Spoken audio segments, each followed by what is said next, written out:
kebesaran-Mu. Ajaib Tuhan, ajaib Tuhan, kami memuji kebesaran-Mu. Ajaib Tuhan,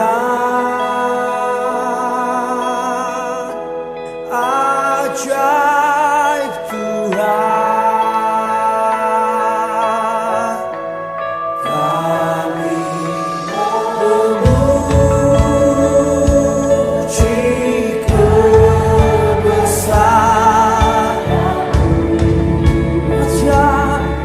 Ajaib, ajaib.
Salam sejahtera Bapak Ibu dimanapun Anda berada, di Indonesia maupun di luar negeri, karena YouTube kami bisa di-download, bisa didengarkan baik di Indonesia maupun di seluruh dunia yang mengerti bahasa Indonesia.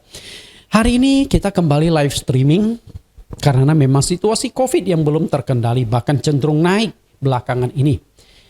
Nah, hari ini kita akan belajar firman Tuhan dengan tema doa malam terakhir di Taman Getsemani yang dicatatkan di Matius 26 ayat 36 sampai 46. Saya sudah memberikan 2 judul dengan tema yang sama. Judul yang pertama 2 minggu yang lalu yaitu mengapa dan kepada siapa Yesus berdoa. Lalu minggu yang lalu membentuk doa kelompok kecil, dan hari ini akan kita belajar adalah 1 jam standar waktu doa dari Tuhan. Nah, sebelum kita memasuki firman Tuhan, terlebih dulu kita akan mendengarkan pujian dan penyembahan yang akan disampaikan oleh Bapak Pendeta Jonathan Prawira. Ada 3 lagu yang akan beliau sampaikan.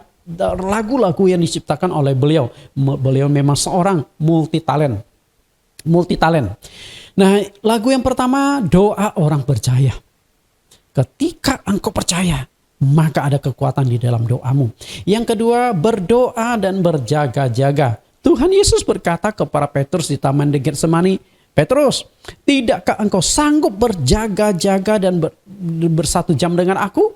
Berdoa dan berjaga-jagalah. Roh memang penurut, tetapi daging lemah. Lagu yang ketiga, jalan Tuhan, waktu Tuhan. Saya percaya bahwa Tuhan itu punya satu target waktu berdoa. Maka kita berdoa berdasarkan target waktu yang Tuhan tentukan agar hidup kita terlindungi dan aman. Kita akan dengarkan 3 lagu yang begitu menginspirasi dan cocok dengan tema pembahasan kita hari ini. Mari saya persilakan Bapak Pendeta Jonathan Prawira.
berjaga-jaga hadapi tanda akhir zaman, agar ku kuat dan ku melihat mujizat semakin kau nyatakan. Seperti anak darah yang bijaksana, layak menyambut pengantinnya. Ku mau siap sedia bagimu Raja, di saat hari Tuhan tiba.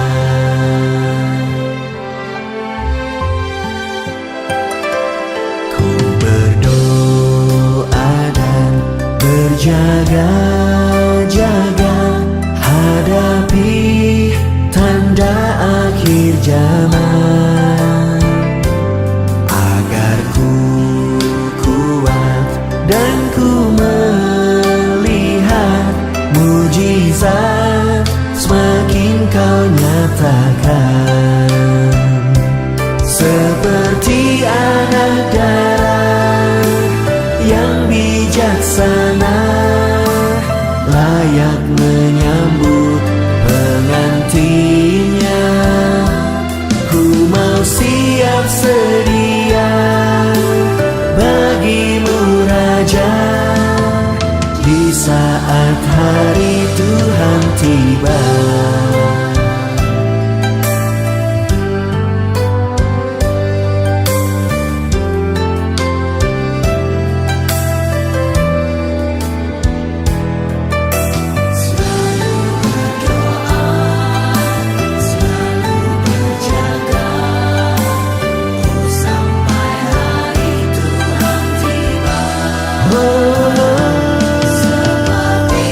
Seperti anak darah yang bijaksana,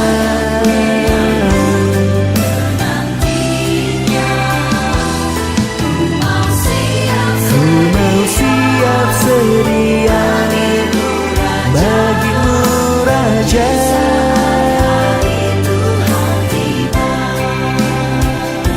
seperti anak darah yang bijaksana, layak menyambut pengantinnya.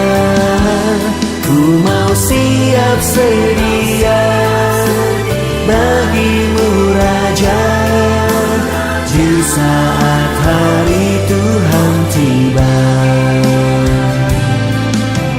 Berdoa dan berjaga-jaga.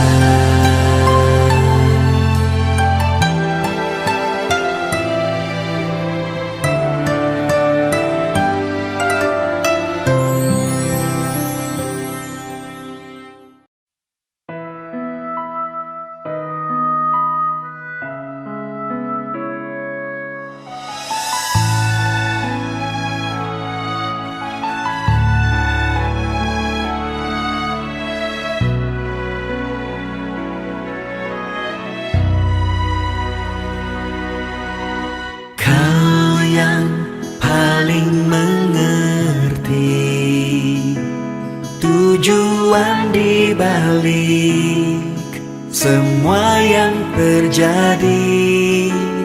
Kau yang paling berkuasa untuk menggenapkan yang kau rencanakan. Ku percaya jalan Tuhan terbaik bagiku. Ku percaya waktu Tuhan terindah bagiku.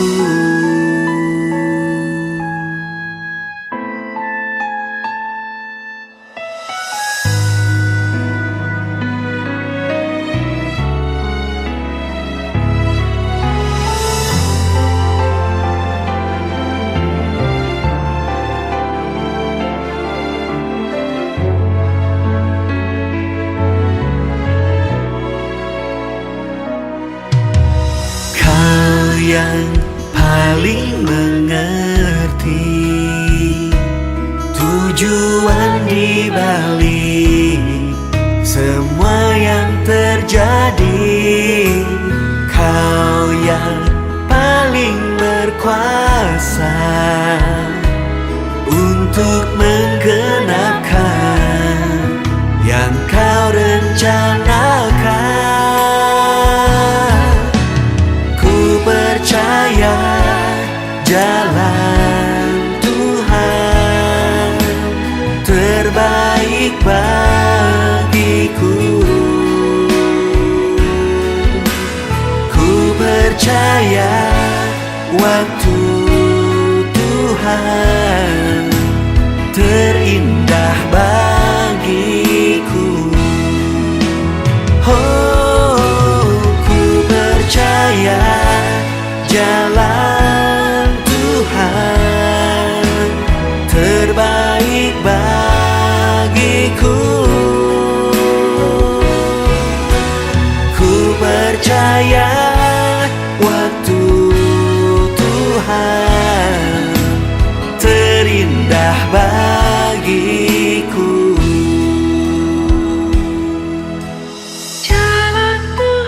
Jalan Tuhan, waktu Tuhan terbaik bagiku,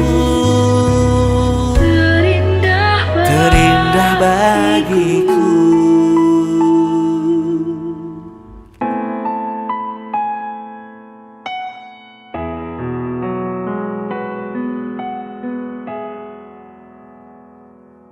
Kita sudah mendengarkan pujian penyembahan. Saya percaya Bapak Ibu ikut menyanyi.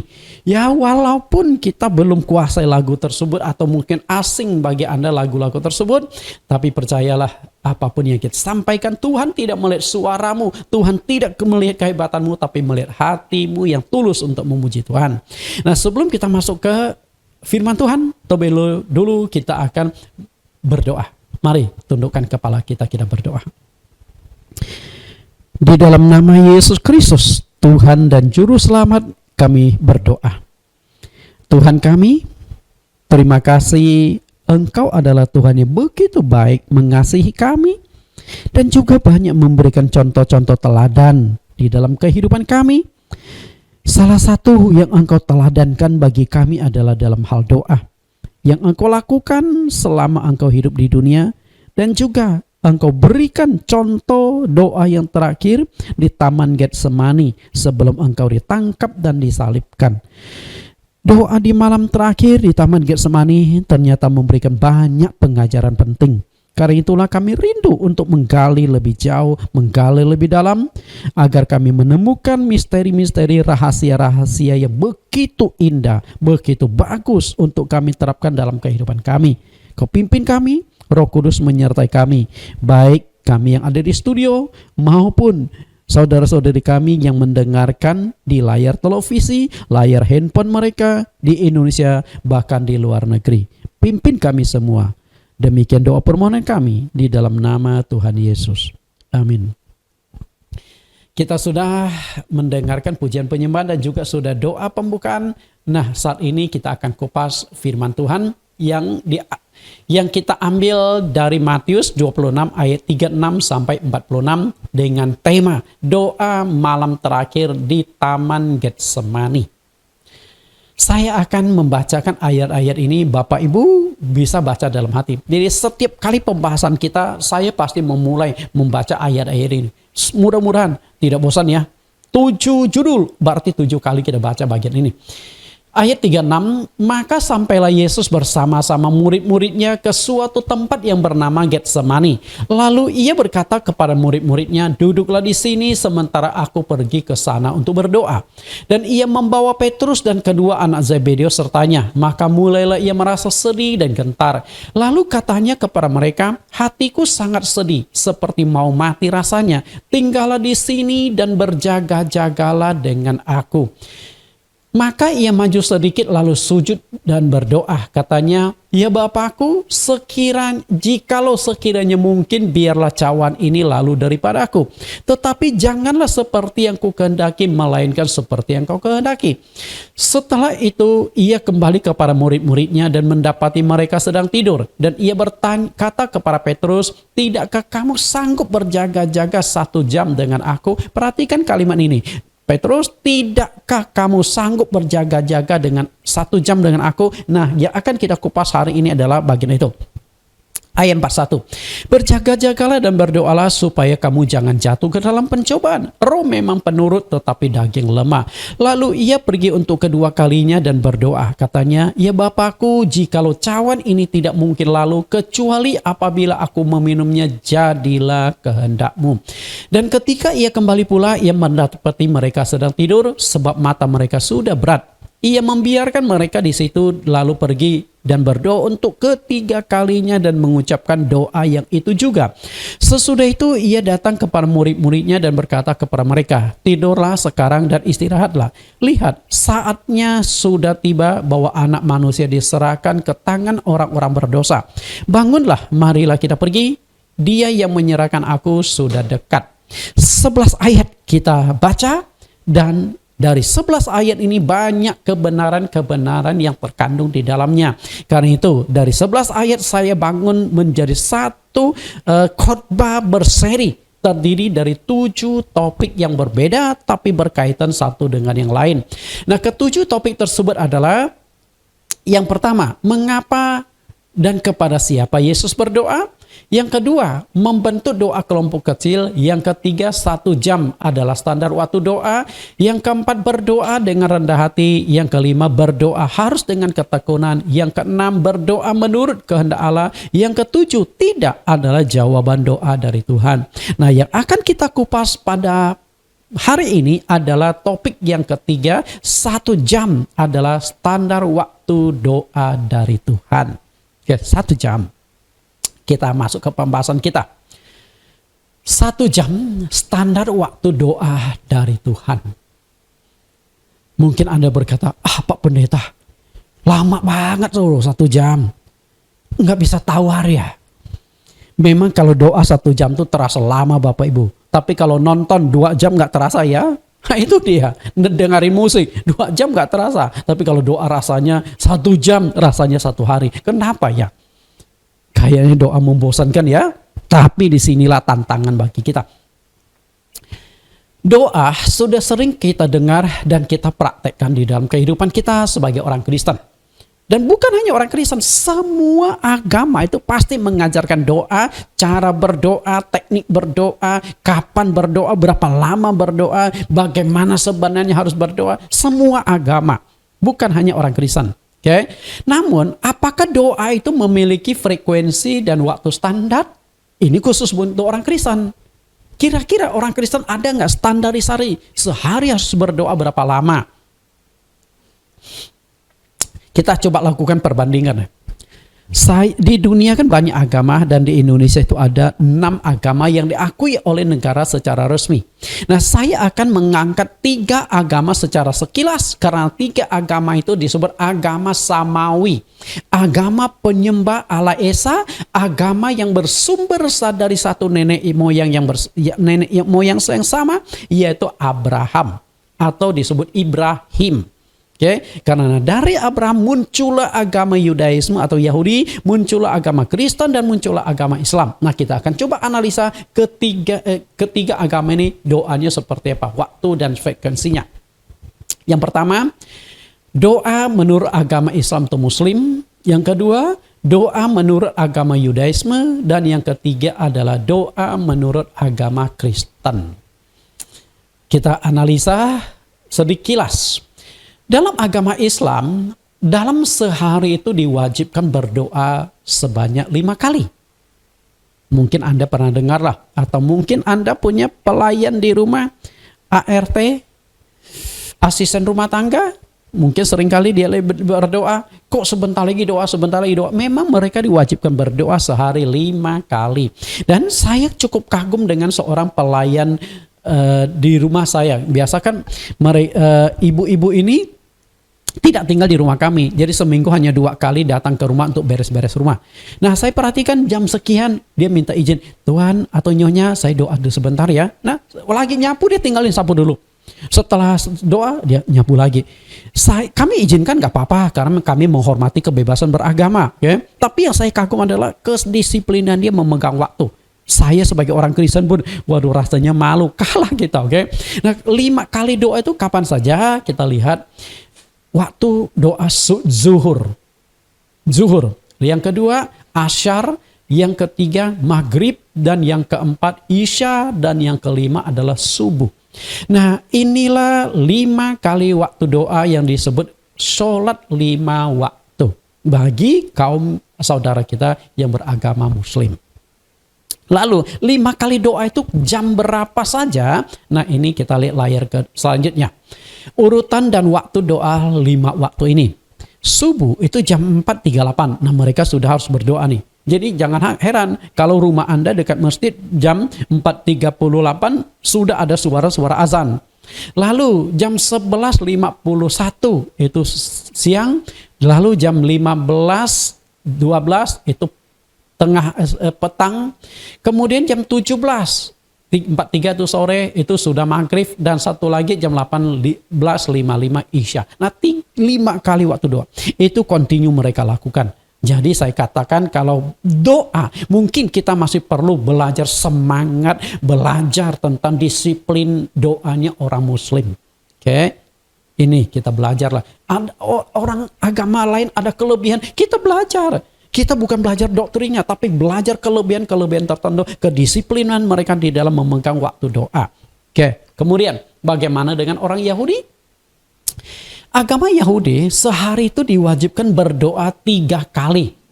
Dengan urutan waktu, yang pertama adalah pagi hari. Yang kedua adalah tengah hari. Dan yang ketiga adalah petang hari. Nah, ketiga waktu berdoa ini jam berapa saja? Kita lihat dulu. Mazmur 55 ayat 17-18. Ketiga waktu doa ini. Tetapi aku berseru kepada Allah dan Tuhan akan menyelamatkan aku. Di waktu petang, pagi, dan tengah hari. Aku cemas dan menangis dan ia mendengarkan suaraku. Perhatikan kata Daud, waktu petang hari, pagi hari, dan tengah hari. Nah, waktu petang, pagi, dan tengah hari itu jam pastinya itu jam berapa? Kita coba lihat lagi waktu doa mereka. Pagi hari mereka doa itu jam 9 pagi. Jadi jam 9 pagi mereka sudah lakukan doa. Ini orang Yahudi ya. Lalu setelah itu tengah hari jam 12 tepat. 12.00 tengah hari mereka kemudian mulai doa lagi. Kemudian petang hari jam 3 sore atau jam 15 mereka doa lagi. Jadi orang Yahudi itu punya kebiasaan doa sehari 3 kali doa. Itulah jam-jam mereka berdoa. Daniel adalah salah satu nabi yang sangat disiplin memegang 3 waktu doa dalam agama Yahudi. Dia disiplin sekali ketiga waktu doa itu. Nah, walaupun dia ada di bawah ancaman kematian sekalipun, tetapi 3 waktu doa itu tidak pernah diabaikan. Tidak pernah. Nah, itu bisa Anda baca di Daniel pasal yang ke-6. Daniel pasal yang ke-6. Nah, saya akan kutip ayat-ayat tertentu dari ayat 1 sampai ayat yang ke-12 tentang Daniel pasal yang ke-6. Ada hal yang menarik. Bagaimana seorang nabi yang mempertaruhkan nyawanya demi bisa tetap berdoa. Kalau di bawah ancaman saja dia masih mau berdoa. Anda dikasih bebas tidak berdoa. Menurut saya itu kelewatan. Betul nggak? Coba kita lihat. Darius, seorang raja Media, memiliki wilayah kekuasaan yang sangat luas. Nah, dia membagi wilayah kekuasaannya itu menjadi 120 wilayah. Saking besarnya wilayah Darius. Kalau Anda lihat di mimpi Nebukadnezar tentang sebuah patung besar, itu ada 4 kerajaan besar pernah muncul di muka bumi. Kepala itu kerajaan Babel, kemudian dada itu adalah kerajaan Media dan Persia. Nah, yang kita kupas ini adalah Media Persia. Nah, sebagaimana dada itu ada 2 lengan kiri dan kanan, sama juga ada 2 kerajaan. Nah, setelah itu masuk ke bagian perut yang terbuat dari perunggu Nah, itu adalah kerajaan Yunani. Kerajaan yang besar. Setelah kerajaan Yunani, lalu di bawahnya itu kerajaan yang keempat adalah kerajaan Romawi. Itu juga kerajaannya luas sekali. Irak, Iran, dan segala itu masuk wilayah Babel. Disebut kerajaan Babel, kerajaan Romawi. Nah, sebagaimana Roma itu akhirnya pecah menjadi dua, Roma Barat dan Roma Timur, seperti paha kita ada dua. Nah, setelah itu turun ke bawah, itu ada jari kaki, dan sebagainya. Itu kita hidup di zaman sekarang nih. Termasuk ada masyarakat ekonomi Eropa dan sebagainya. Oke, kita lihat 120 wilayah.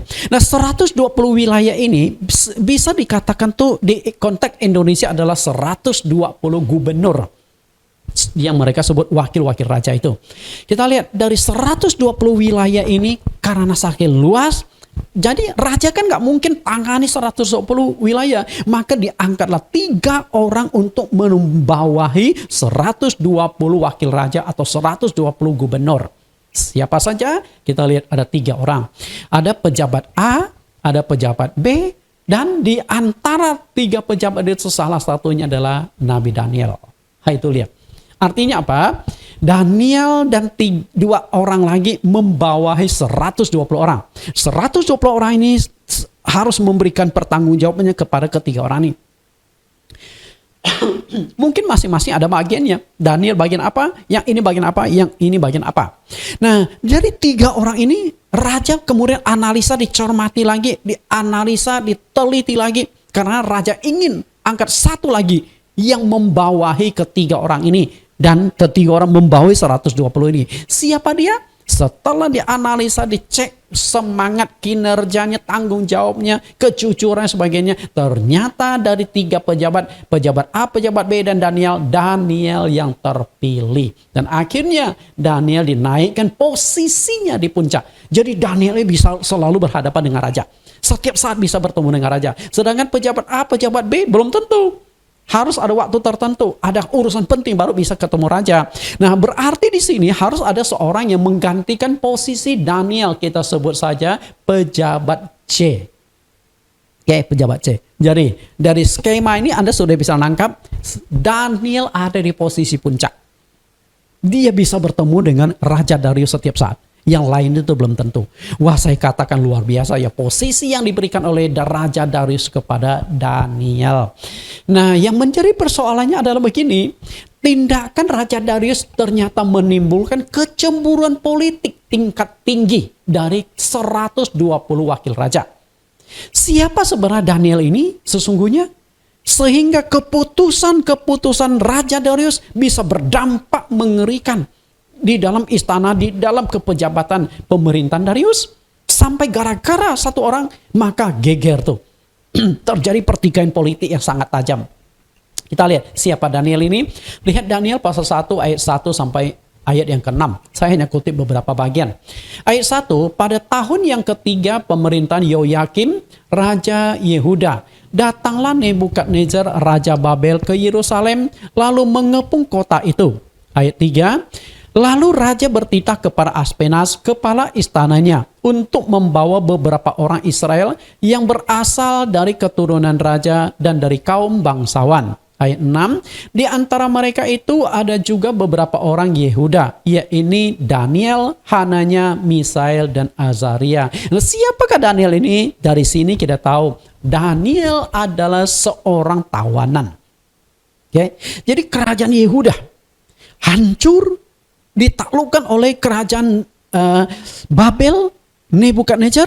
Nah, setelah itu dia membawa peralatan, kemudian emas, perak, segala kekayaan diangkut ke Babel. Setelah Babel runtuh, jadi ganti Media dan Persia. Nah, saat ini kita berbicara sudah kerajaan lain, Media. Nah, selain itu anak-anak muda banyak juga yang ditawan dari Yerusalem ke kerajaan Babel ini, kerajaan Media Persia. Di antaranya itu adalah Daniel yang akhirnya menulis kitab Daniel. Lalu ada 3 teman Daniel yang juga ditonjolkan di dalam kitab yang ditulisnya. Ada Hananya, Misael, dan Azaria. Jadi mereka ini adalah budak yang ditawan. Maka tidak heran mereka itu tidak suka. Oke? Karena 120 wakil raja itu merasa lebih berhak atas wilayah kerajaan Media itu. Berusaha menyingkirkan Daniel dengan segala cara. Ibaratnya begini loh. Orang Chinese bisa nggak jadi presiden di Indonesia? Ibaratnya begini, bisa nggak? Bisa, dengan catatan pertama, hukum negara undang-undang harus diubah dulu, karena di dalam undang-undang dikatakan warga negara Indonesia asli. Nah, kata aslinya yang repot. Kita walaupun sudah lahir turun temurun sebagai orang Chinese tidak dianggap asli kali ya. Oke. Lalu yang selanjutnya adalah minoritas tidak mungkin memimpin mayoritas. Karena orang Chinese kan minoritas. Coba saja suatu saat ada orang Chinese jadi presiden, Anda akan didemo habis-habisan. Dan yang ketiga, mungkin Anda akan dihabisi. Artinya penembak misterius. Tahu-tahu saja Anda ditembak orang Chinese itu. Jadi jangan calonkan saya jadi presiden. Jadi pendeta saja sudah cukup lah. Oke. Nah itu. Nah Daniel itu posisi seperti itu. Dia ini seorang budak. Tahu-tahu sudah mendapatkan posisi yang begitu tingginya. Karena itulah 120 wakil raja itu sangat cemburu. Iri kepada Daniel. Karena itu mereka ingin menyingkirkan Daniel dengan segala cara. Baik cara yang keji maupun cara yang kotor. Kita lihat Daniel pasal yang ke-6 ayat yang ke-5. Kemudian para pejabat tinggi dan wakil raja itu mencari alasan dakwaan terhadap Daniel dalam hal pemerintahan. Tetapi mereka tidak mendapat alasan apapun atau sesuatu kesalahan. Sebab ia setia dan tidak ada didapati sesuatu kelalaian atau sesuatu kesalahan padanya. Maka berkatalah orang-orang itu, kita tidak akan mendapat suatu kesalahan dakwaan terhadap Daniel dalam hal ini, kecuali dalam hal ibadahnya kepada Allahnya. Jadi 120 wakil raja itu selalu amati Daniel. Di mana kesalahannya, di mana kekeliruannya, di mana kurang tanggung jawabnya. Begitu ada kelemahan, langsung akan disikat itu Daniel.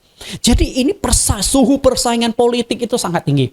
Tapi mereka amati, cari kesalahan Daniel, tidak ditemukan. Karena memang Daniel itu seorang yang ciamik, seorang pejabat yang luar biasa. Tanggung jawab, disiplin, dan juga setia dan jujur kepada pemerintahan, khususnya kepada Raja Darius.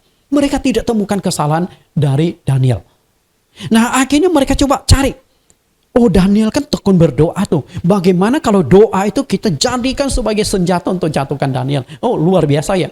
Jadi saya katakan kelompok orang politik yang nggak beres ini, politikus yang tidak beres ini, yang 120 orang ini lebih ateis dari orang ateis. Jadi orang beribadah berdoa kepada Allah pun akan dipermasalahkan. Okay? Akan disingkirkan. Kenapa? Karena mereka memang nggak percaya sama Allah yang disembah oleh Daniel ini. Oke, kita coba lihat analisa lagi. Akhirnya larangan untuk rakyat berdoa menyembah kepada Allah selama 30 hari atau 1 bulan dikeluarkan. Selain menyembah Raja Darius, tidak boleh ada lagi yang disembah. Jadi ceritanya begini loh. 120 orang raja menghadap Raja Darius. Mereka berkata, Tuanku Raja, Anda mau nggak posisi dan wibawa Anda diangkat setinggi-tingginya? Nah sebagai seorang pemimpin negara, sebagai seorang raja, dia butuh wibawa sehingga apapun yang diomongkan langsung didengar. Seluruh rakyat akan takluk. Lalu dia penasaran, pikir, bagus juga ide nih. Caranya bagaimana? Nah begitu Darius tanya caranya bagaimana agar posisi dan kewibawaan dinaikkan, akhirnya mereka tangkap ini peluang. Begini saja Raja, engkau keluarkan satu undang-undang, satu peraturan bahwa selama 30 hari tidak boleh seorang pun yang menyembah, tidak boleh seorang pun yang berdoa kepada Allahnya. Satu-satunya yang boleh disembah selama 30 hari adalah Tuanku Raja. Artinya Tuanku Raja selama 30 hari akan jauh lebih tinggi daripada Allah dan dewa-dewa. Dewa-dewa saja nggak boleh disembah, tapi Tuanku boleh. Saudara itu Darius berpikir, wih luar biasa ide tuh, cemerlang, cengli. Ya. Dan akhirnya dia tertarik. Tanpa disadari ini permainan politik tingkat tinggi loh. Sebenarnya mau disikat itu adalah Daniel gitu loh. Oke. Nah akhirnya Raja Darius setuju.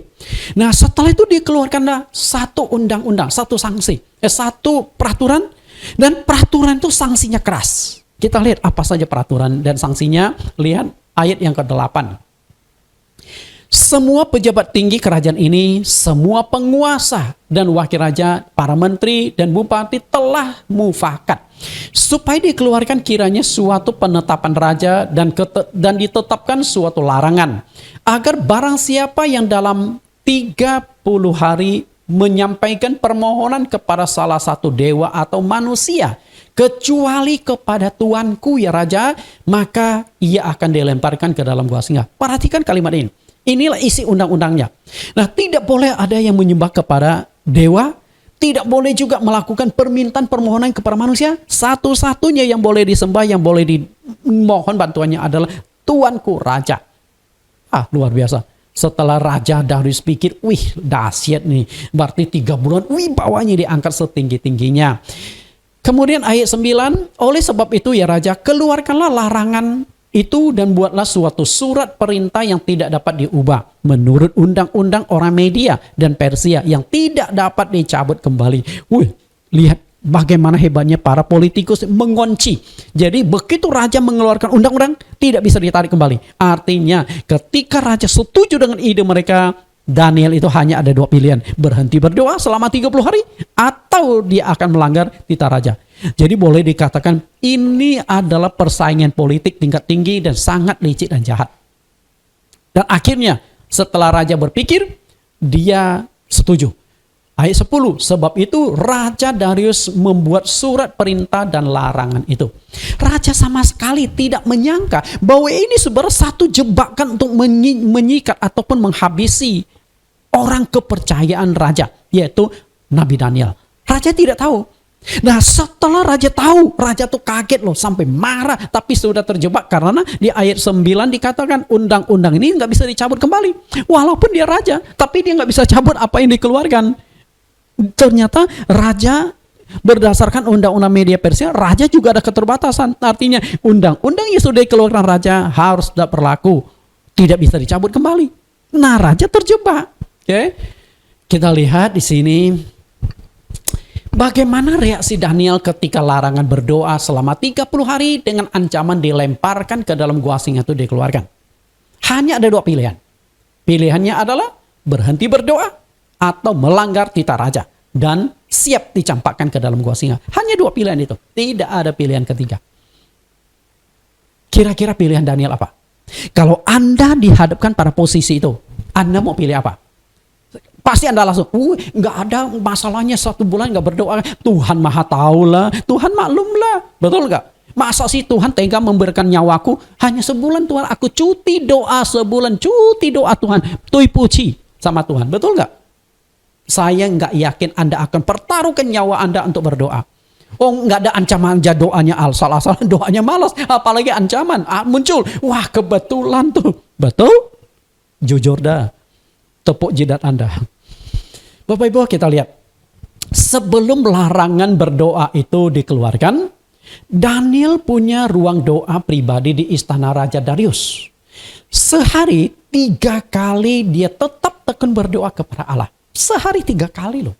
Jadi sebelum undang-undang keluar, itu memang dia sudah lakukan itu. Makanya itulah yang diincar oleh musuh politiknya 120 orang itu. Nah, kita lihat sekarang kebiasaan berdoa itu sehari 3 kali dia sudah tidak bisa lakukan di istana. Karena kalau di istana pasti langsung dilihat, langsung ditangkap ramai-ramai oleh pejabat yang lagi mengintai dia. Nah, terpaksa dalam 1 hari bolak-balik, sehari 3 kali bolak-balik dari istana ke rumah, lalu ke istana lagi. Oh, saya katakan ini luar biasa. Sehari 3 kali. Dan alasan Daniel mungkin macam-macam lah, cari makan di luar lah atau apa, kita nggak tahu lah. Nah, saya yakin begitu keluar dari istana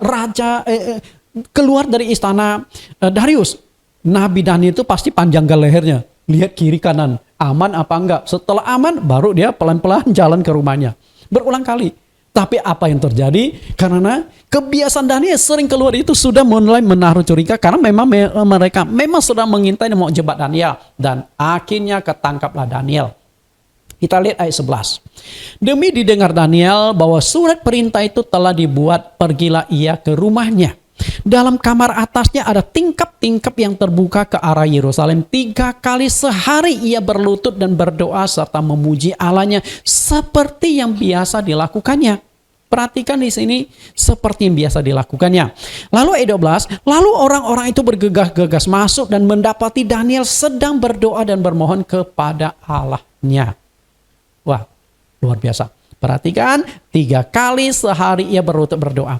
3 3 kali sehari. Jam 9 dia berdoa lagi, jam 12 dia berdoa lagi, jam 3 sore dia berdoa lagi. Sebulan memang susah dihindari. Ketangkap basah, ya. Seperti yang biasa dilakukan. Artinya di kantor dia, di sana itu dia sehari berdoa 3 kali. Ini luar biasa orang. Nah, tapi sekarang tidak bisa lagi, dia pulang ke rumah sehari bolak-balik 3 kali.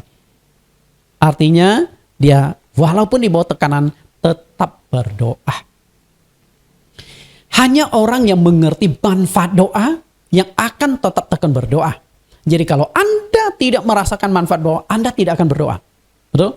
Sekalipun di bawah tekanan dan ancaman kematian. Jika di bawah ancaman jika tidak ada ancaman saja kita tidak berdoa, apalagi di bawah ancaman bahkan nyawa taruhannya, Anda tidak mungkin berdoa. Percayalah.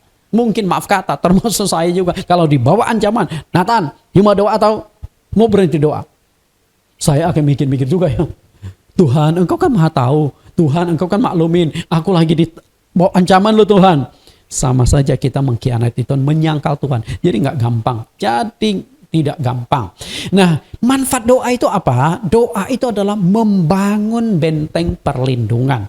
Jadi doa yang Anda ucapkan itu tidak sia-sia. Anda manfaatnya, di saat manfaatnya dibutuhkan, maka dikeluarkan. Ibarat contoh Anda menabung nih.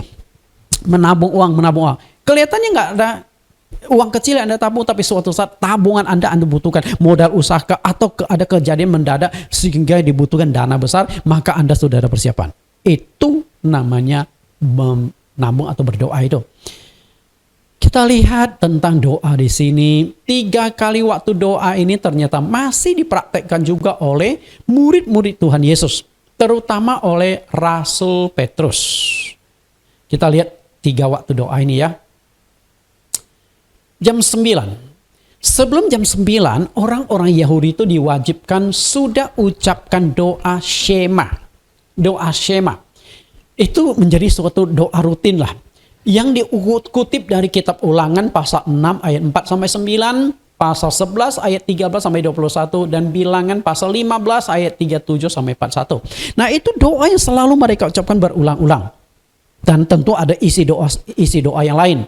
Dan itu mengapa begitu hebatnya Yahudi itu mempertahankan nilai-nilai agama mereka walaupun negaranya hancur 1500 tahun tetapi bisa dipulihkan karena mereka itu punya kekuatan dalam hal doa ini dan mengucapkan kalimat-kalimat yang menyatukan mereka. Tiada Tuhan, Allah itu Esa.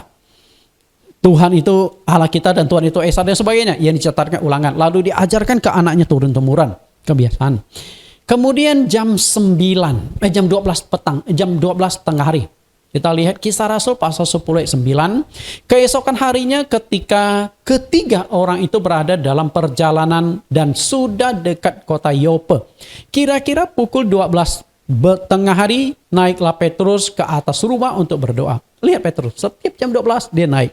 Beberapa kali di Alkitab mencatatkan Petrus jam 12 naik untuk berdoa, bermohon kepada Tuhan. Setelah itu jam 3 sore. Kisah Rasul 3 ayat 1. Pada suatu hari menjelang waktu sembahyang yaitu pukul 3 petang. Naiklah Petrus dan Yohanes ke bait Allah. Ngapain? Doa. Nah, kalau ini kan Petrus sendiri karena dia menumpang di rumah orang.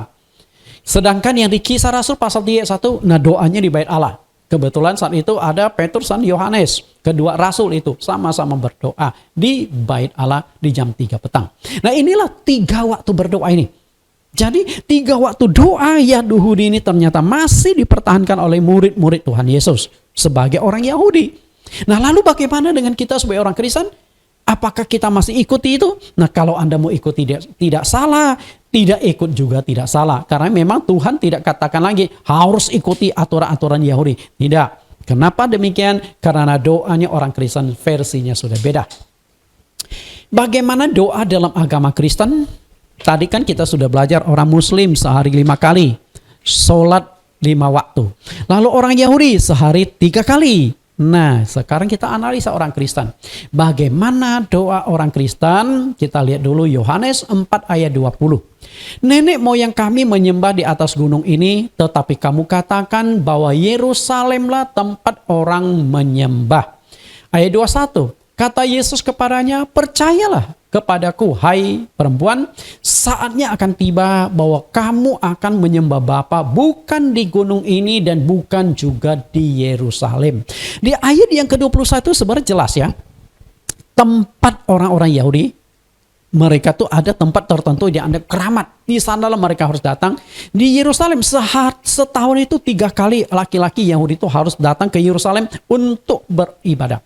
Setahun 3 kali. Itu dianggap hari-hari penting. Nah, kemudian ayat yang ke-24, Allah itu roh dan barang siapa menyembah dia harus menyembahnya dalam roh dan kebenaran. Nah, disinilah kuncinya doa bagi orang Kristen. Allah itu roh, kalau kita mau menyembah dia, menyembah dalam roh dan kebenaran.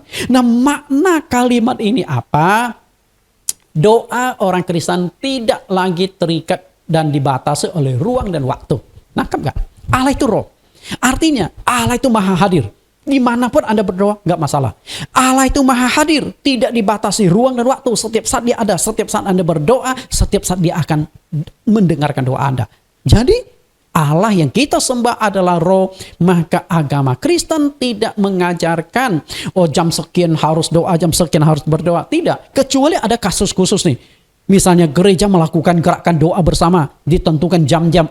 Nggak masalah, itu nggak masalah. Tapi yang penting di sini adalah Allah itu roh, tidak dibatasi ruang dan tidak dibatasi waktu. Maka kita doa pun bebas waktunya, kita atur sendiri. Dan juga tempatnya juga bebas. Inti doanya agama Kristen. Karena Allah itu roh, dia tidak dibatasi oleh ruang dan waktu, maka kita bisa berdoa di mana saja dan kapan saja. Anda atur sendiri, yang penting tetap berdoa. Dan bila perlu tekun berdoa. Lukas pasal 18 ayat 1 dan ayat yang ke-7. Lihat perkataan Yesus tentang masalah doa ini.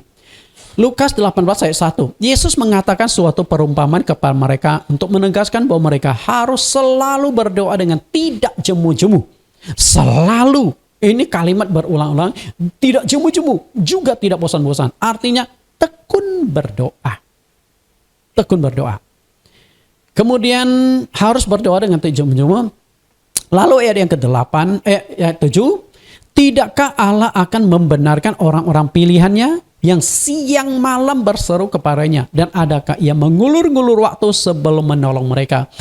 Harus tekun berdoa dengan tidak jemu-jemu. Lalu kata waktunya adalah siang dan malam. Artinya Anda atur waktu doa sendiri. Mau pagi, mau siang, mau malam, terserah. 24 jam Anda bebas mengatur waktunya. Ada yang berkata jam 12 malam saya berdoa, pasti didengar Tuhan. Bukan seperti itu. Emangnya jam 12 malam Tuhan baru hadir? Enggak. Tuhan maha hadir, omnipresent. Dia hadir setiap saat. Jadi setiap saat kita bisa berdoa, setiap saat kita bisa berseru kepada Tuhan. Nah, tinggal atur sendiri. Oke? Waktunya berapa lama, Pak? Nah, disinilah yang ingin saya ajak Bapak Ibu renungkan masalah waktu. Roh Allah itu tidak dibatasi ruang dan waktu. Nah, kita bisa berdoa di mana dan kapan saja. Intinya di sana. Orang Kristen dalam sehari harus berdoa berapa lama? Dan harus berdoa berapa kali, Pak Pendeta Nathan? Tadi saya katakan di Alkitab tidak diatur, tapi saya secara implisit mengajak Anda merenungkan perkataan Tuhan. Umat Kristen di dalam kitab Perjanjian Baru memang tidak ada pengaturan berapa kali sehari harus berdoa, lalu berapa lama kita harus berdoa. Namun melalui doa di Taman Getsemani secara tersirat Tuhan Yesus munculkan satu angka dalam kaitan dengan doa, yaitu 1 jam. Oke? Lalu Anda bertanya, Pak Nathan, berarti 1 jam ini patokan doa wajib dong? Saya tidak bisa katakan iya dan tidak. Intinya adalah saya ingin tegaskan, minimal Anda berdoa 1 jam untuk dapatkan perlindungan. Tadi saya sudah katakan doa adalah perlindungan, membangun tembok perlindungan. Enggak ada salahnya Anda doa 2 jam, 3 jam. Kalau kuat 10 jam juga oke. Terserah. Gitu loh. Oke, kita lihat Matius 26 ayat 40. Setelah itu ia kembali kepada murid-muridnya dan mendapati mereka sedang tidur.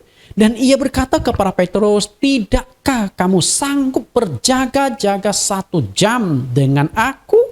Perhatikan kata Tuhan Yesus. Waktu doa ini. Masa doa. 1 jam. Nah, apakah Tuhan Yesus dengan murid-murid Tuhan Yesus dimasuk ke Taman Getsemani hanya 1 jam? Saya yakin tidak. Semalaman mereka ada di sana loh. Oke. Malam mereka ke sana sampai subuh Yesus ditangkap juga di Taman Getsemani kok. Artinya semalaman tuh mereka di Taman Getsemani. Nggak mungkin hanya 1 jam. Tapi kenapa Tuhan Yesus memunculkan satu angka 1 jam 60 menit kepada Petrus? Oke. Artinya waktu doa 1 jam atau 60 menit. Mungkin bisa juga kita jadikan sebagai standar aman dari serangan-serangan kuasa kegelapan. Tapi 1 jam gak mudah loh. Pak Pendeta, lalu 1 jam ini apakah sekaligus habisin? Atur sendiri. Kan sudah saya katakan tidak dibatasi.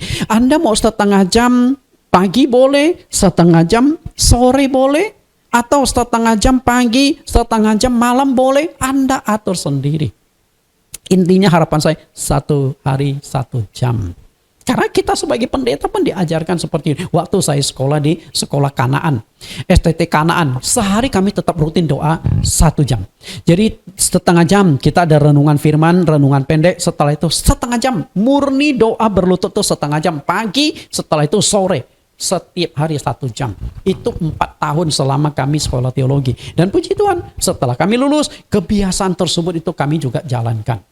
Kita lihat lagi, renungkan, yang masuk ke Taman Getsemani itu hanya ada 11 murid.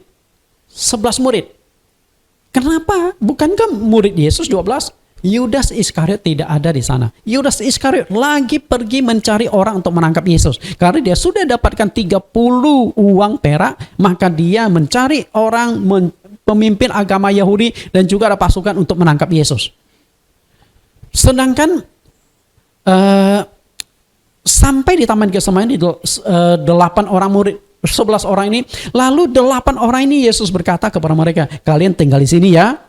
Kemudian Yesus bawa 3 orang murid bersama dengan dia. Siapa dia? Petrus, Yakobus, Yohanes. Kita lihat. Lalu apa yang dilakukan 8 murid selanjutnya? Anda tahu gak? Kalau ada handphone, mungkin main handphone kali, main game, main WA, WhatsApp-WhatsAppan kali ya. Untung dulu belum ada handphone. Lalu apa yang mereka lakukan?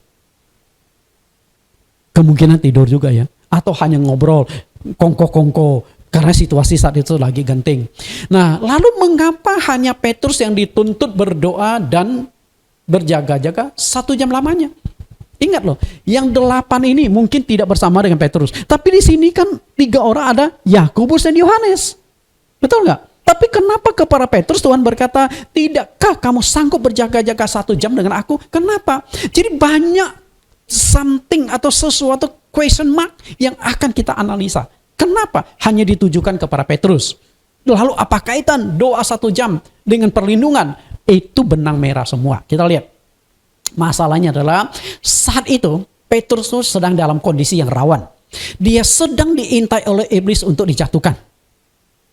Akan dihancurkan oleh iblis. Karena itu yang rawan itu Petrus. Maka Yesus berkata, Petrus, hati-hati. Sedangkan Yohanes dan Yakobus, kakak adik itu enggak disentuh atau enggak disinggung ke sana.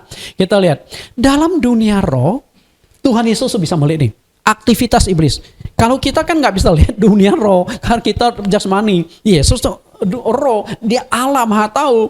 Nah, di dunia roh, iblis itu sedang melakukan strategi bagaimana kita jatuhkan murid Yesus yang satu ini. Kalau muridnya kita hancurkan, pasti teman-temannya juga berantakan. Tapi apakah Petrus tahu? Petrus nggak tahu bahwa di dunia roh ini sedang ada rancangan. Kita lihat Lukas 22 ayat 31. Simon, Simon, lihat iblis telah menuntut untuk menampi kamu seperti gandum. Tetapi aku telah berdoa untuk engkau supaya imanmu jangan gugur. Dan engkau, jikalau engkau sudah insaf, kuatkanlah saudara-saudaramu. Perhatikan di sini. Teguran Tuhan. Simon, hati-hati yuk. Karena iblis lagi incar kamu loh. Hati-hati. Oke. Tapi bagaimana reaksi Petrus? Dia percaya nggak apa yang disampaikan Tuhan Yesus, yang Tuhan Yesus lihat dari dunia roh disampaikan kepada Petrus? Petrus masih merasa kuat. Coba perhatikan di sini. Ayat 33. Jawab Petrus, Tuhan, aku bersedia masuk penjara dan mati bersama-sama dengan engkau. Luar biasa orang yang satu ini ya. Semangat dia gitu loh. Tetapi kata Yesus, aku berkata kepadamu Petrus, hari ini ayam tidak akan berkokok sebelum engkau 3 kali menyangkal bahwa engkau mengenal aku. Aduh, mengerikan ya. Tuhan sudah lihat Petrus bakalan menyangkal dia. Makanya Tuhan Yesus berdoa supaya Petrus dikuatkan di topang. Dan Yesus juga tahu Petrus akan menyangkal Yesus. Maka Yesus berkata, kalau kamu sudah insaf, kalau kamu sudah bertobat, kalau kamu sudah menyesal, saudara-saudara kalian, saudara-saudara kamu yang 11 murid yang lain, kuatkan iman mereka. Karena kamu sebagai kepala rasul-rasul itu. Nangkap gak Bapak Ibu? Jadi perkataan Petrus, Tuhan aku berani masuk penjara. Enggak takut aku masuk penjara. Aku berani mati, serahkan nyawa aku. Dan ini kan emosional seorang Petrus. Okay? Dan faktanya memang menyangkal Yesus 3 kali. Itu permasalahannya. Doa itu adalah membangun benteng perlindungan. Doa adalah membangun benteng perlindungan. Anda lihat gambar ini. Ini sebuah benteng. Benteng melindungi penduduk yang ada di dalam kota itu dari serangan-serangan musuh. Semakin banyak waktu Anda gunakan untuk berdoa, semakin kuat, tebal, dan kokoh benteng yang Anda bangun. Okay? Semakin banyak berdoa, semakin kuat. Kan Anda tidak tahu si musuh yang tidak kelihatan itu kapan, bagaimana caranya, di mana Anda akan diserang. Anda kan tidak tahu, tapi Anda sudah bentengi diri Anda dulu. Jadi ketika panah menyerang, maka Anda akan aman. Ibaratnya itu begini, seorang tentara sebelum maju ke medan perang, pakailah baju anti peluru. Jadi ketika kena peluru memang sakit, tapi Anda tidak mati karena peluru tidak menembus sampai kulit Anda, ditahan oleh baju anti peluru. Tapi kalau Anda sudah maju ke medan perang, sudah kena tembakan peluru 5 biji, sudah ngos-ngosan, sudah hampir mati, ngap-ngap, baru Anda tanya, baju anti peluru saya kemana? Telat. Kalau sudah 5 peluru bersarang di badan Anda, enggak usah cari baju anti peluru, cari di mana jual peti mayat. Betul? Artinya jaga-jaga dulu.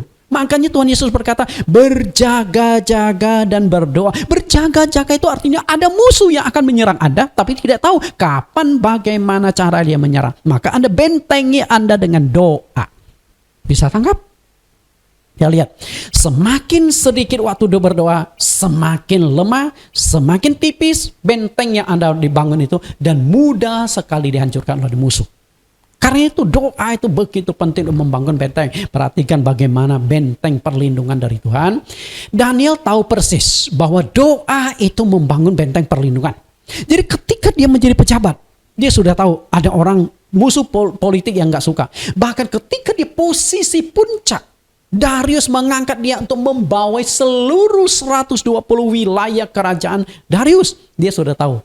Ini musuh politiknya itu matanya sudah gede semua. Nggak suka sama dia. Padahal dia sudah bekerja dengan jujur, bekerja dengan setia. Tapi yang namanya orang cemburu, yuk bisa apa? Orang iri hati, yuk bisa apa? Makanya dia bentengi diri sehari berdoa 3 kali. Doa terus. Padahal serangan belum dilancarkan. Dan ketika serangan dilancarkan, Daniel aman terlindung. Okay? Aman terlindung. Nah, Daniel tahu persis bahwa 120 wakil raja itu musuh politik yang bisa menyerang kapan, di mana saja, dan caranya apa saja. Karena mereka sudah tidak pikir cara ini licik atau tidak. Bayangkan orang berdoa saja dipermasalahkan. Artinya 120 wakil raja itu lebih ateis dari ateis. Dan lebih komunis dari komunis. Kenapa? Karena orang komunis saja nggak melarang orang berdoa, betul? Orang ateis pun nggak melarang berdoa. Tapi ini orang doa dilarang. Nah, ini kan mengerikan sekali. Daniel bisa lolos dari gua singa karena sehari ia berdoa 3 kali. Ini ayat sudah kita baca dan Anda lihat kembali.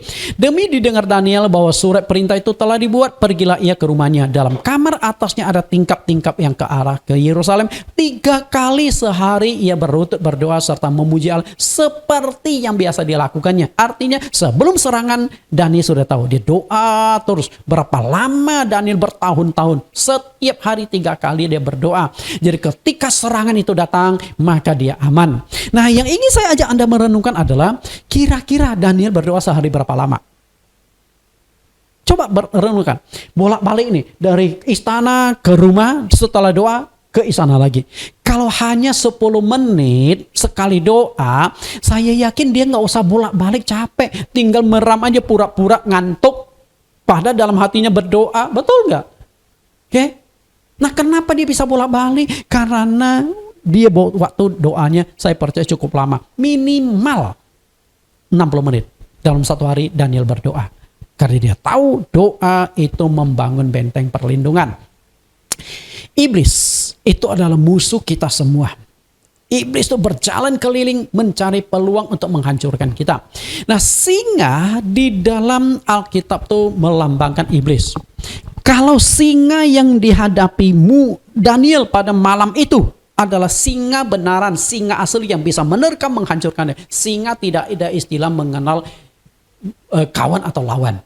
Karena singa yang akan dipakai untuk menghukum orang memang sengaja dibuat ganas. Saya satu kali pernah ke Israel dan kita dibawa ke satu auditorium yang besar, semacam teater. Jadi kursinya juga draft-draft. Ini lingkaran dan di tengah itu ada satu lapangan. Nah, kemudian tour guide itu menceritakan kepada kami bahwa di sanalah manusia dulu tidak adu dengan singa. Jadi sebelum singa itu dilepaskan, dipuasakan 3 minggu minimal. Jadi singa itu benar-benar lapar, benar-benar ganas. Jadi begitu manusia dikeluarkan, dia akan langsung habisin manusia itu karena saking laparnya. Nah, lalu setelah itu ditunjuk tuh, kalian lihat di bawah kursi itu ada pintu kecil. Nah, di sanalah tuh singa tuh keluar. Jadi singa yang ada di Daniel pasal 6 itu ada berapa Anda tahu? Saya katakan ratusan ekor. Kenapa demikian?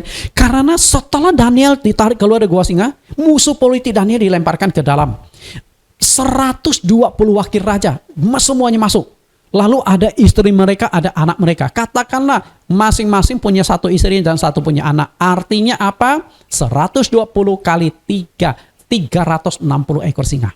Minimal. Karena begitu mereka dimasukkan, semuanya mati. Dicabik-cabik sampai tulangnya pun dihancurkan oleh singa. Ganasnya singa-singa itu. Nah, singa di perjanjian baru ternyata melambangkan iblis. Kita lihat 1 Petrus 5 ayat 8-9. Sadarlah dan berjaga-jagalah, lawanmu si iblis berjalan keliling sama seperti singa yang mengaum-ngaum dan mencari orang yang dapat ditelannya. Lawanlah dia dengan iman yang teguh, sebab kamu tahu bahwa semua saudaramu di seluruh dunia menanggung penderitaan yang sama. Perhatikan di sini, lawanlah dia dengan iman yang teguh. Singa-singa, iblis-iblis sedang mengintai untuk menghancurkan Anda. Lawan dia. Oke, bagaimana cara melawan singa itu? Hanya ada doa 1 jam minimal. Doa 1 jam sehari. Makanya Yesus katakan kepada Petrus, karena Petrus lagi diincar oleh iblis untuk dihancurkan. Yesus berdoa, minimal doa 1 jam. Tidak sanggupkah kamu berjaga-jaga 1 jam dengan aku? Karena Petrus juga lelah, ngantuk, dan lagi putus asa. Karena besoknya guru mereka akan ditangkap. Malam itu sedih. Apakah masih bisa konsentrasi doa dengan kondisi demikian? Tapi Tuhan Yesus tetap paksakan 1 jam. Okay? Berdoa itu sama seperti membangun pagar perlindungan. Anda perhatikan gambar animasi ini. Orang yang berdoa ada perlindungan. Kemarin kita lihat bangsa Israel diserang oleh Hamas, Palestina.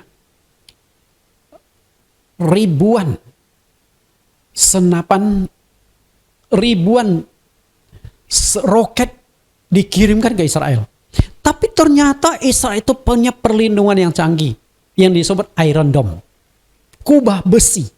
Dan kubah besi itu melindungi Israel sehingga ribuan roket ditembakkan sebagian besar 90% lebih berhasil diledakkan di udara. Karena ada Iron Dome ini, perlindungan. Nah, orang Kristen doa pun seperti itu. Tanpa disadari, sebelum waktu Anda berdoa itu ada satu perlindungan bagi Anda. Sehingga ketika iblis mau menyerang Anda, dia tidak bisa masuk. Oke, semakin banyak Anda berdoa, semakin kuat pagar perlindungan kita untuk menghadapi serangan iblis. Sampai capek itu si musuh untuk memecahkan perlindungan itu. Tidak akan bisa tembus. Mengapa Daniel semalaman berada di dalam gua singa tanpa binasa? Bahkan tanpa luka sedikit pun. Tidak ada cakaran sedikit pun dari singa. Kenapa demikian? Karena Tuhan telah membuat pagar sekeliling Daniel. Anda perhatikan gambar ini. Inilah pagar dari Tuhan. Jadi kalau manusia mungkin nggak bisa melihat. Tapi singa mau menyerang, kayaknya mungkin ada sesuatu yang melindungi Daniel. Sehingga singa itu nggak bisa mendekat. Bisa nangkap nggak? Jadi Tuhan sudah pagari, Tuhan sudah lindungi Daniel. Karena itu berulang kali saya katakan, doa adalah membangun pagar perlindungan. Lalu kenapa mesti 1 jam? Nah, coba kita analisa. Ini gambar pertama. Ini orangnya kerjanya tidur melulu, soimuk melulu. Tahu soimuk? Oke? Sleep. Dia tidur. Maka dikeliling oleh singa yang bisa menyerang dia setiap saat. Karena itu jangan tidur. Berdoalah. Berdoalah supaya Anda itu aman. Nah, jika 1 hari Anda berdoa hanya 15 menit, berarti yang terlindungi itu hanya 45 derajat yang aman. Perhatikan gambar ini Bapak Ibu. Inilah dia. Jadi ketika Anda berdoa 1 hari, hanya 15 menit. Nah, yang terlindungi itu hanya area yang ada garis merah itu Bapak Ibu. Bisa tangkap ya? Nah, kalau Anda tingkatkan, saya doa sehari 30 menit, bagaimana? Nah, ini gambarnya jadi berubah begini. Sehari berdoa 30 menit, maka yang terlindungi itu ada 90 derajat. Artinya, sudah separuh sudah terlindungi. Itu dia. Perhatikan gambar animasi ini. Puji Tuhan, ini bagus gambar animasinya. Melukiskan kenapa sehari berdoa 1 jam atau 60 menit. Oke? Ini setengah jam. Nah, kalau saya tingkatkan lagi, doa 45 menit bagaimana? Karena ini separuh badan masih nggak aman nih. Oke? Artinya separuh sudah terlindungi, separuh belum terlindungi. Kalau 1 hari Anda berdoa 45 menit, berarti yang sudah terlindung itu 270 derajat. Oke? Kita lihat. Ini dia. Tangkap nggak? Artinya Anda itu sudah hampir terlindungi sempurna, tapi masih ada sisi 15 menit itu yang Anda tidak tutupi. Karena itu tutupi. Bagaimana ditutupi? Sehari berdoalah 1 jam. Sehari berdoalah 60 menit. Seperti yang dikatakan oleh Tuhan Yesus kepada Petrus. Petrus, tidakkah kamu sanggup berjaga-jaga 1 jam dengan aku? Petrus, hati-hati, iblis lagi mengincar engkau. Doa 1 jam. Itu apa? Supaya kamu terlindungi. Nah, apakah Petrus berdoa seperti yang diminta oleh gurunya? Kita nggak tahu. Karena Alkitab tidak dicatatkan. Setelah Yesus berkata pada Petrus, Petrus berdoa 1 jam, berjaga-jaga. Kemudian ada ayat lain, akhirnya Petrus berdoa 1 jam. Nggak ada catatan itu. Jadi doa atau enggak, saya tidak tahu persis. Tapi ada teguran pasti menunjukkan Petrus itu tidak berdoa. Karena lagi ngantuk. Nah, kalau Anda sehari berdoa 1 jam, perlindungan itu sempurna. Tapi bisa nggak continue? Masalahnya doa 15 menit aja. Susah. 1 kali guru sekolah minggu bertanya ke anak-anak muridnya. Adik-adik, sehari kalian berdoa berapa kali? Nggak ada yang jawab. Karena mungkin nggak berani pamer ya. Akhirnya gurunya tanya, sehari berdoa 1 kali. Sehari berdoa 1 kali rupanya banyak yang angkat tangan. Oke. Lalu gurunya tegar, sehari doa 2 kali. Makin menurun nih. Sehari doa 3 kali. Tinggal beberapa orang. Sehari doa 4 kali. Tinggal 2 orang. Guru akhirnya penasaran, ke orang Islam sehari bisa doa 5 kali. Kira-kira murid gue bisa nggak? Langsung tanya, sehari doa 5 kali. Setelah dilihat, tiba-tiba dari belakang ada yang satu angkat tangan. Saya, Bu Guru. Gurunya penasaran. Hebat amat murid gua yang satu ini. Sehari doa 5 kali. Jangan-jangan mantan dari seberang nih. Akhirnya gurunya panggil. kamu hebat juga ya, sehari doa 5 kali. Coba kamu sebutkan doanya. Mulailah anak kecil itu dengan polos berkata, waktu saya mau makan pagi sekali, makan siang sekali, makan malam sekali. Nah, sebelum tidur aku berdoa, dan setelah bangun aku berdoa. Anda tahu? Setelah dikumpulkan 5 kali doa, tidak sampai 5 menit. Coba deh Anda doa untuk makan, ada nggak 1 menit? Katakanlah 1 menit, 3 kali berarti 3 menit. Betul? Nah, setelah bangun dari ranjang, haleluya, doa 1 menit. Itu doa anak kecil, hanya 5 menit. Kadang-kadang Anda berdoa ketika lagi ngantuk-ngantuknya nonton TV sampai jam 2 subuh, jam 3. Haleluya, haleluya, haleluya, haleluya. Setelah itu langsung Anda tidur. Aminnya kapan? Besok pagi. Betul? Itu namanya doa semalam suntuk itu. Jadi, kalau Anda ingin aman, kalau ingin terlindungi, berdoalah sehari minimal 60 menit. Memang saya katakan tidak mudah. Tidak mudah. Mahal itu. Tidak mudah. Sulit dilakukan. Karena itu perlindungan. Kalau Anda ingin dapat perlindungan sempurna dari Tuhan, harus berani bayar harga dan waktu. Kalau Anda tidak berani bayar harga dan waktu, jangan berharap Allah melindungi engkau sempurna. Itu masalahnya. Bapak Ibu, mungkin Anda pernah menonton satu video ini. Troy. Ini adalah diangkat dari kisah nyata. Kisah nyata adalah cerita mitologi Yunani. Ceritanya begini. Ada satu ibu ini ketika mengandung mendapatkan wahyu dari dewa-dewa. Dia berkata, "Hai ibu, nanti engkau akan lahirkan seorang anak laki-laki. Nanti setelah anakmu lahir, supaya dia menjadi orang hebat, menjadi seorang pahlawan, tidak akan pernah kalah di medan peperangan. Setelah engkau lahir, engkau bawalah ke sebuah sungai, namanya Sungai Styx. Ya, Sungai Styx. Nah, celupkan anak itu ke dalam Sungai Styx. Setiap bagian tubuh yang kena air sungai itu akan kebal senjata. Tidak akan bisa ditembus oleh senjata apapun." Wah, siapa yang tidak senang? Sang ibu mana yang tidak senang? Ya udah, benar, ternyata setelah mengandung, lahirkan anak laki-laki, dia makin percaya. Lalu pada usia tertentu dia bawalah si bayi itu ke Sungai Styx, dicelupkan. Celup, kayak orang celup teh kali ya, nggak tahu berapa kali celup. Nah, setelah itu ya dia pelihara anak itu. Kemudian anak itu ternyata betul, dari kecil sudah tampak kepemimpinan, keberanian, dan kebal senjata. Tidak tembus. Diiris pakai pisau nggak luka. Wah, ibunya langsung percaya. Luar biasa. Nah, akhirnya si anak muda ini bernama Achilles. Oke, Achilles ini kemudian mulai bertumbuh besar, lalu masuk ke dunia politik. Akhirnya jadi tentara, jadi panglima. Nah, ketika jadi panglima, kemanapun dia pergi berperang tidak pernah kalah. Selalu menang. Karena apa? Dia kebal senjata. Dia gagah berani memimpin peperangan paling depan. Karena takut apa lagi? Nah, sampai suatu ketika dia diutus dia akan berperang melawan satu kota kecil, namanya kota Troya. Dan akhirnya dewa berkata kepada Achilles, "Achilles, kamu jangan pergi berperang melawan orang-orang di kota Troya." Achilles tanya, "Kenapa?" "Karena kamu akan mati di sana." "Lah, kok saya mati? Saya kan kebal senjata. Tidak ada senjata yang bisa melukai saya."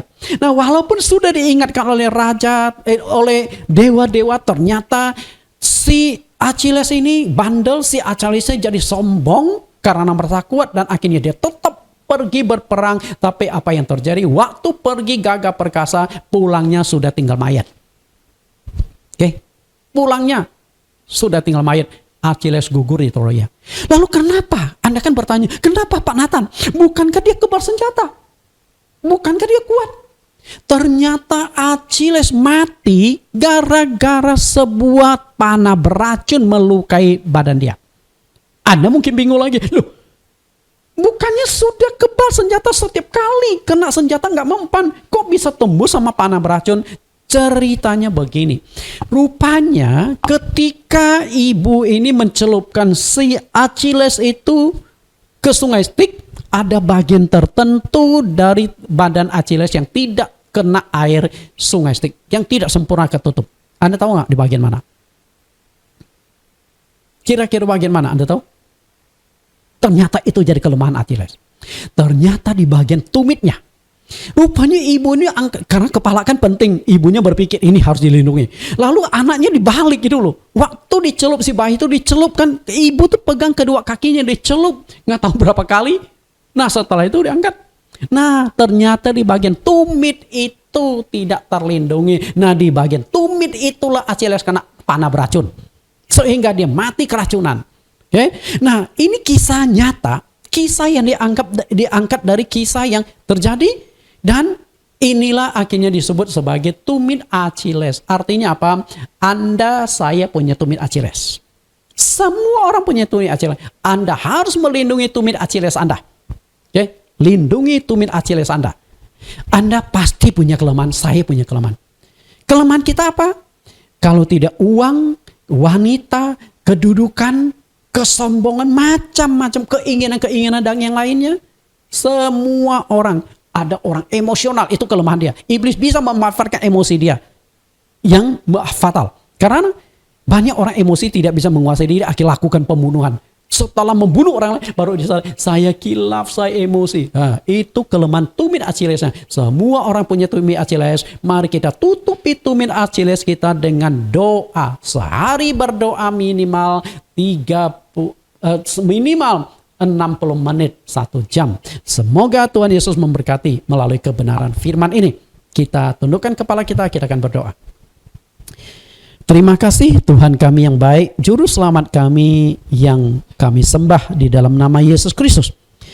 Kami sudah belajar dan coba menggali misteri perkataan Engkau di Taman Getsemani kepada Petrus. Petrus, tidakkah engkau sanggup berjaga-jaga 1 jam dengan aku? Dan melalui kebenaran hari ini kami menemukan satu hal yang sangat berharga. Kenapa harus berdoa 60 menit? Rupanya itulah perlindungan. Ajar kami Tuhan, terus tuntun kami supaya kami bisa tingkatkan doa kami dari 15 menit menjadi setengah jam. Yang jika selama ini setengah jam kami tingkatkan menjadi 45 menit. Dan nanti kami tingkatkan menjadi 1 jam. Kami berharap agar melalui doa itu adalah membangun benteng perlindungan dan ada komunikasi antar kami dengan Engkau. Terima kasih Tuhan. Terima kasih untuk semuanya ini. Engkau terus pimpin kami untuk pembahasan minggu-minggu yang akan datang pada tema yang sama. Doa malam terakhir di Taman Getsemani. Di dalam nama Yesus Kristus kami telah berdoa. Amin. Bapak Ibu, kita akan mendengarkan pengumuman dan juga doa syafaat yang akan disampaikan oleh Bapak Pendeta Agus Sudiono. Mari Pak Pendeta Agus, kami persilakan.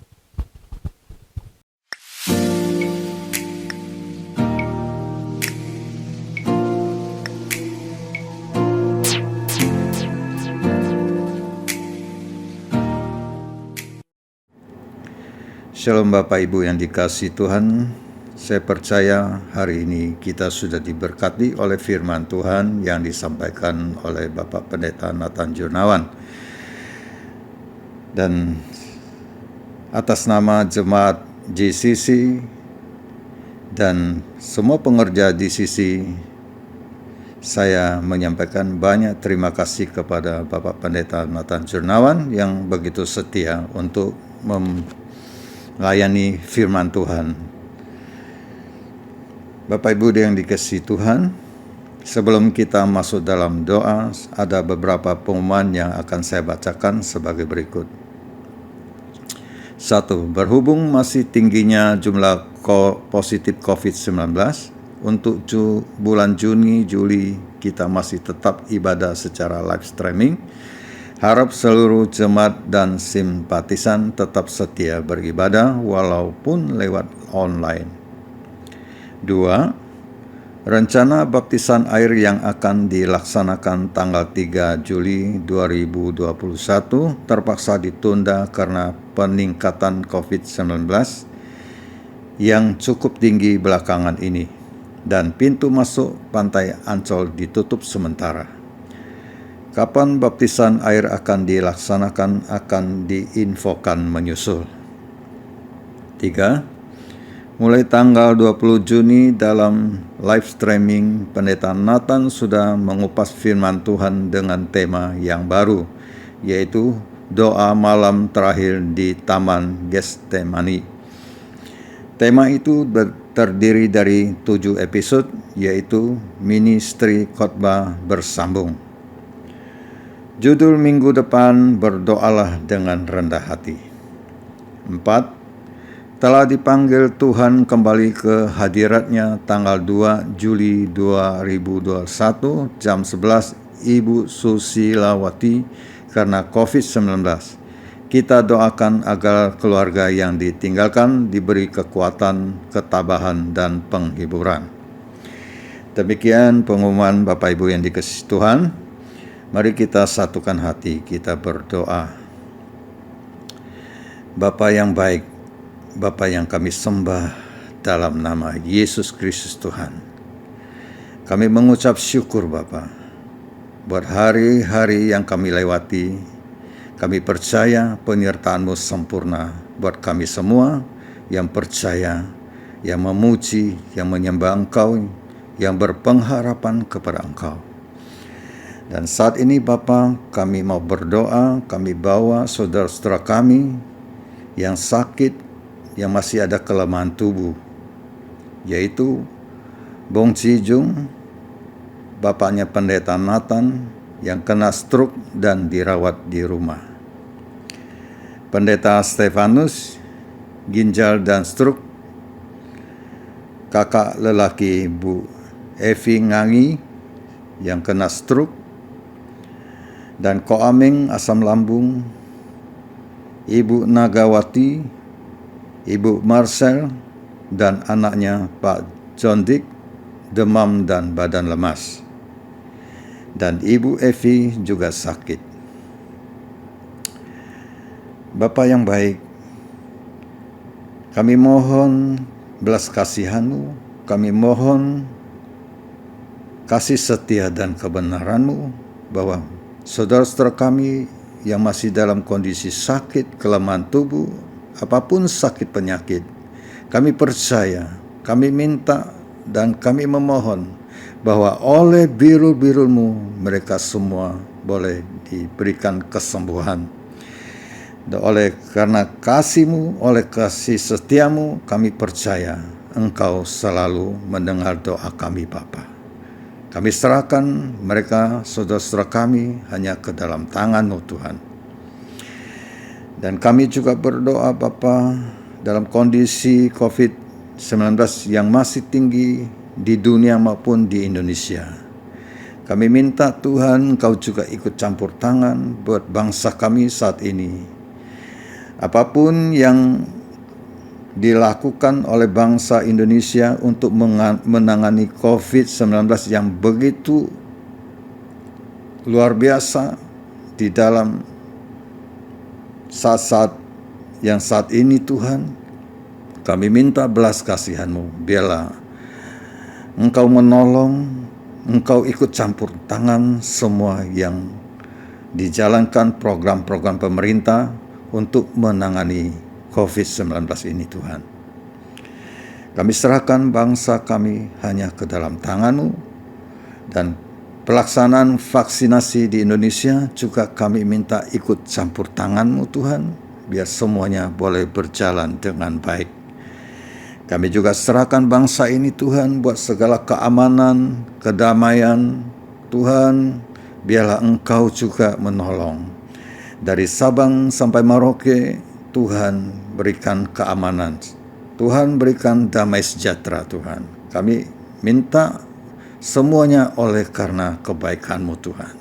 Terima kasih Bapa. Kami juga berdoa Tuhan, setelah selesai COVID ini Tuhan, mungkin kami bisa beribadah kembali. Dan kami rindu Tuhan, kami juga boleh memiliki satu gedung. Kami percaya apapun yang kami minta, kami rindukan, Engkau akan menyediakan. Terima kasih Tuhan. Inilah doa kami serahkan seluruh hamba-Mu, orang-orang kudus-Mu, pelayan-pelayan-Mu, dan saudara kami yang melayani Engkau di kota maupun di desa, semuanya Tuhan. Tuhan Kau rawat Tuhan. Tuhan Kau jamah. Tuhan Engkau urapin semua Tuhan. Biar semuanya pelayan-pelayan hamba-Mu Tuhan, kami serahkan hanya ke dalam tangan-Mu dengan mujizat, dengan segala kuasa-Mu Tuhan menyertai dalam pelayanan dari hamba-hamba-Mu semua Tuhan. Kami serahkan hanya ke dalam tangan-Mu. Terima kasih Tuhan, inilah doa kami, dan sebelum kami menutup ibadah ini Tuhan, kami mau terima berkat-Mu melalui hamba-Mu, yaitu Bapak Pendeta Nathan Jurnawan. Dalam nama Yesus, haleluya, amin. Bapak Ibu, kita sudah mendengarkan pengumuman dan juga doa syafaat dari Pak Pendeta Agus. Kita akan akhiri ibadah kita. Mari angkat tangan saudara-saudari.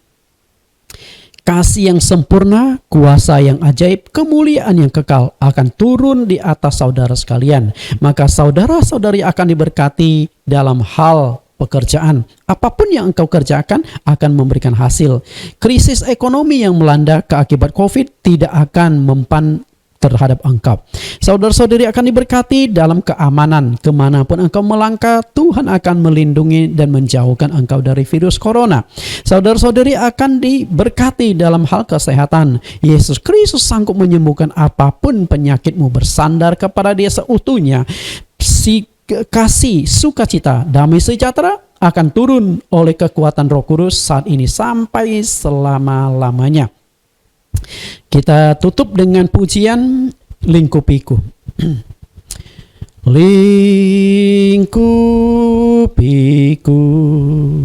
dengan sayap-Mu, naungiku